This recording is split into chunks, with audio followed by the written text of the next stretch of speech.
হ্যাঁ বল। কি রে, আসবি না? না যাব না। আসবি না তো? যাব না। আচ্ছা তুই বৌদিকে ফোনটা দে তো। না দেব না।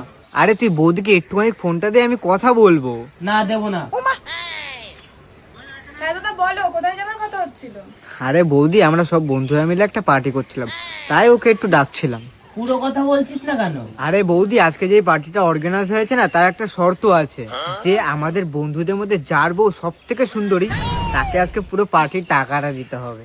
আর তুমি তো জানো আমাদের সব বন্ধুদের বউদের মধ্যে তুমি সব থেকে সুন্দরী। হ্যাঁ, এতে ভুল কি আছে? তাই ওকে আমি আসতে বলছি, আর ও তো আসছেই না খরচার ভয়তে। আচ্ছা দাদা তুমি কোনো টেনশন করো না, আমি ওকে আধা ঘন্টার মধ্যে পাঠাচ্ছি। আচ্ছা ঠিক আছে, থ্যাংক ইউ বৌদি, অসংখ্য ধন্যবাদ। আচ্ছা তুমি পার্টিতে যাচ্ছ না কেন? দেখো, আমার পার্টি করতে একটুও ভালো লাগে না। সে ঠিক আছে, কিন্তু আজকে তোমাকে পার্টিতে যেতেই হবে। আরে তুমি তো জানো আমাদের বন্ধুদের বোর্ড থেকে সব থেকে সুন্দর তুমি, তাই আমি অত টাকা দিতে পারবো না, আমার কাছে অত টাকা নেই, আমি ওর জন্যই যাব না।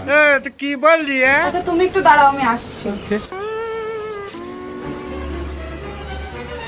এনাও টাকা। দেখো আজকে তোমাকে নিজে হাতে টাকা দিচ্ছি, তোমাকে কিন্তু যেতেই হবে, এটা আমার মান সম্মানের ব্যাপার। আচ্ছা ঠিক আছে, তুমি বলছো বলে আমি যাচ্ছি, নাই কিন্তু আমার যাওয়ার কোনো ইচ্ছাই ছিল না। আরে বৌদি, তুমি তো জানো আমাদের বন্ধুদের বউদের মধ্যে সব থেকে সুন্দর তুমি, আরে তার জন্যই তো ও টাকা দেওয়ার ভয়তে ও আসছে না।